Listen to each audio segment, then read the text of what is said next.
नमस्कार, मी पंजाब डक. सर्वप्रथम शेतकऱ्याला सांगू इच्छितो की काल म्हटलं होतं ना की 28 ऑक्टोबर पर्यंत राज्यात दररोज वेगवेगळ्या भागात विखुरलेल्या स्वरूपाचा जोरात पाऊस पडणार आहे म्हणून हा अंदाज लागण्यात येत आहे. म्हणून हा पाऊस कुठे जास्त होणार आहे सगळ्यात जास्त सांगू इच्छितो की मराठवाडा, त्याच्यानंतर पश्चिम महाराष्ट्र, त्याच्यानंतर कोकण पट्टी आणि त्याच्यानंतर उत्तर महाराष्ट्र, म्हणजे ह्या 4 विभागामध्ये सगळ्यात जास्त पाऊस पडणार आहे म्हणून हा अंदाज लक्षात येतो. पूर्व आणि पश्चिमी विदर्भात देखील पाऊस असणार आहे, पण देखील भाग बदलत पडणार आहे, विखुरलेल्या स्वरूपाचा पडणार आहे, जास्त तिकडे प्रमाण नसणार आहे म्हणून हा अंदाज लक्षात येतो. पण राज्यात मात्र मराठवाडा, पश्चिम महाराष्ट्र, उत्तर महाराष्ट्र, कोकणपट्टी या भागात मात्र जोराचा पाऊस पडणार आहे म्हणून हा अंदाज लक्षात यायचा.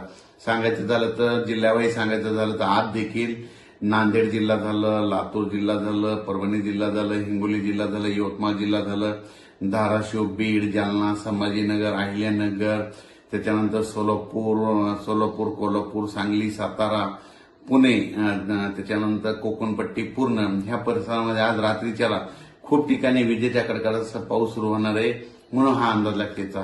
हा पाऊस सर्वदूर नाही, पण राज्यात मात्र रात्रीपासूनच चांगला पावसाला सुरुवात होणार आहे म्हणून हा अंदाज लक्षात द्यायचा. आणि परत शेतकऱ्यासाठी आनंदाची बातमी कशामुळे की फक्त 28 तारखेपर्यंतच पाऊस पडणार आहे. 29 तारखेला सूर्यदर्शन होणार आहे आणि 2 नोव्हेंबर मात्र थंडी येणार आहे. म्हणून ज्यांचं कांद्याचं जे कांदा शेतकरी आहेत तर तुम्ही काय करू शकता का की कांद्याचं रोप टाकू शकता. मका शेतकऱ्याचे फोन आले, मका देखील काढायला 29 तारखेपर्यंत काही हरकत नाही, पेरणी करायला देखील काही हरकत नाही म्हणून हा अंदाज लक्षात द्यायचा.